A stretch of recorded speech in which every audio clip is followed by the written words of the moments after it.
host a lecture on Introduction to T-Tests, and in starting from slide, um, so I'm talking about the baby study, and that starts, the explanation for that study starts at 22, slide 22. So slide 22, and then I start going through the hypothesis testing in slide 26. So this study has infants to look at the preference of infants. Typically, researchers look at the amount of time that the infant looks in a certain direction, and they determine that's preference. So they flashed a pretty face versus an ugly face, and then would see how long the infant would look at either the prettier face versus the ugly face, right? So this is my infant, and this is the pretty face and versus ugly face, and they get 20 seconds to look.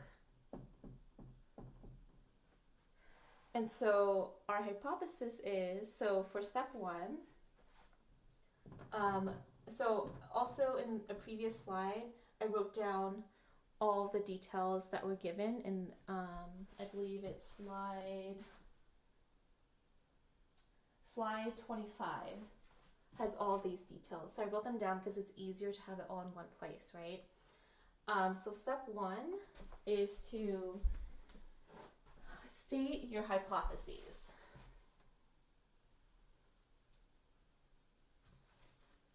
So for our null hypothesis, which is H naught or H0, however, whatever makes you remember it a little better, is that the baby will spend 10 seconds looking at, because they give a total time of 20 seconds. So if there's no difference between how much the baby prefers a prettier face versus ugly face, this baby will spend the equal amount of time looking at both faces.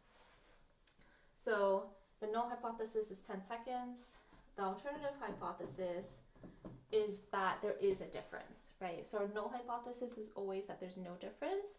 An alternative hypothesis is that there is a difference. So that the amount of time that the baby spends looking at the pretty face will not equal 10 seconds. That's our alternative hypothesis.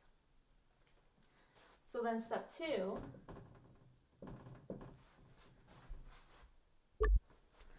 I posted this T-score table on the module for Introduction to T-Tests, but so I'm gonna try to hold it up. You have to look at it because there's no way I can show you guys in person. But things to note about this table: the left three so there's the first column is degrees of freedom, DF, right? The following three columns refers to a one-tailed test. So you can see it says one-tailed test up here. And then the right three columns refer to two-tailed tests. You have to look at it on the module. So for step two, we define the critical value. And so what I think tends to confuse students here is that I state what the critical value is. So we had to find the corresponding T-score to that critical value. So in this example, I'm saying it's the alpha level, so that's the critical value, is equal to 0.05, okay? And we know that this is a two-tailed test, so the right three columns, because I'm saying it's not equal to. So what's going on is that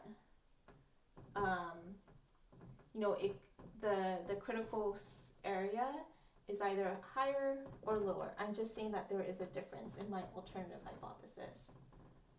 If I gave a direction, right? So if I said, the babies will spend more time, and I'll go through that example, they'll spend more time looking at the prettier face, which is what we would potentially expect, then the critical value will only be on one side. So that would be a one-tailed test.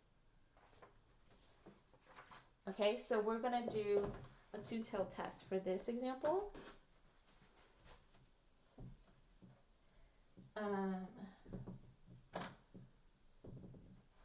Two-tailed test. Okay. And we know.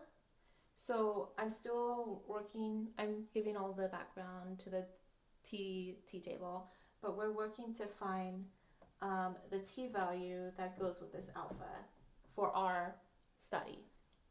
So we know that it has to be a two-tailed test, and in order to use this, we have to look over to degrees of freedom.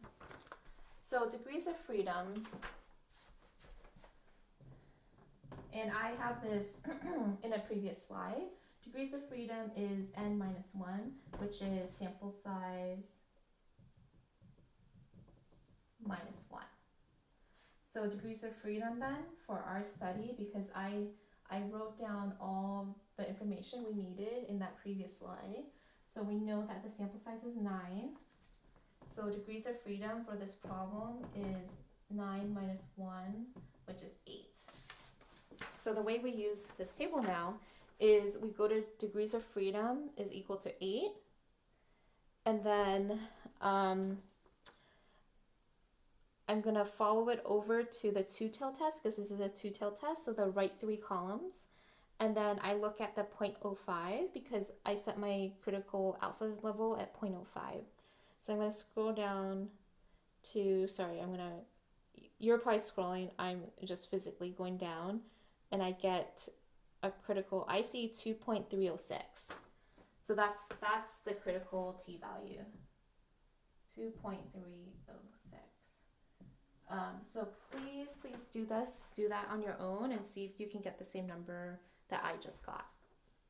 Okay, and then my following slide shows what 2.306 looks like. Okay, and so now that we know the critical value, we can go through calculating the t value for this problem. And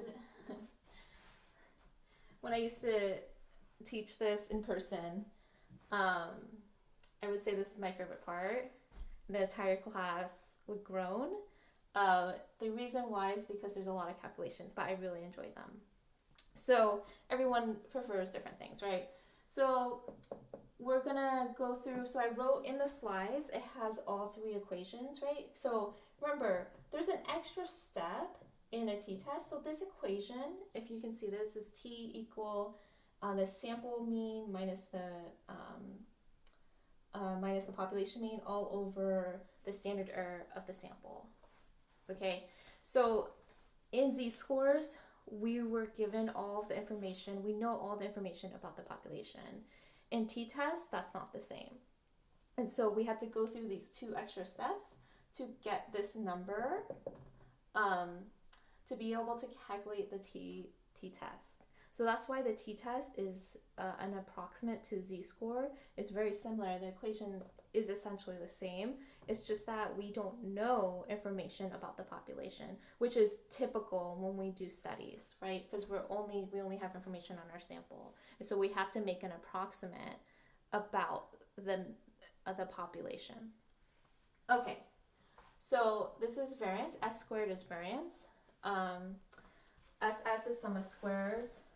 DF is degrees of freedom. So SS were given, sum of squares were given in the previous slide for information. So I'm going to start with 3a. So S squared, which equals sum of squares, which is 72. And we calculate degrees of freedom when we got the critical t. Okay, so that was degrees of freedom is n minus 1. So that's 72 over n minus 1, which is 8. So that would be 9. Then we have to calculate, so you see this is repeating, right? So we've calculated our variance, and it's in here now, in the next equation for 3b. So this is standard error of the sample equals variance over n and the square root of that. Okay? So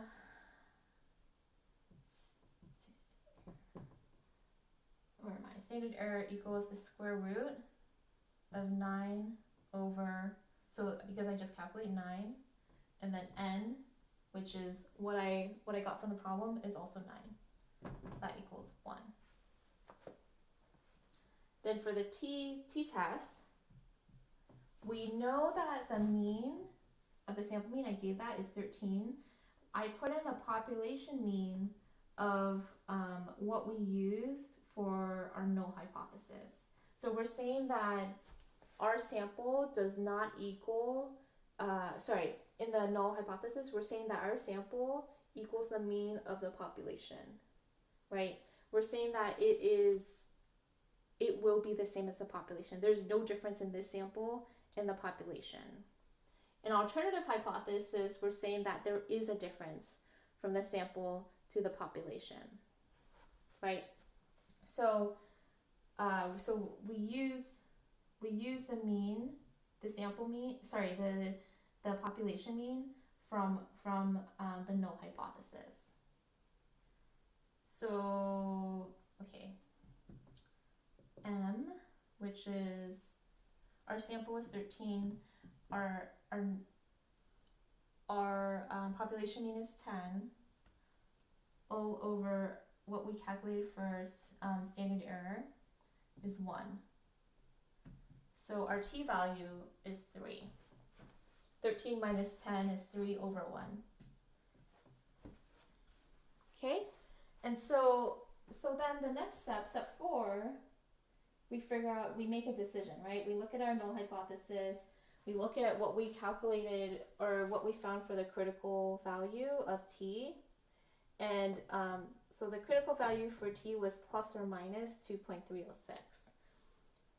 We got 3, so what that means is it falls in the critical region.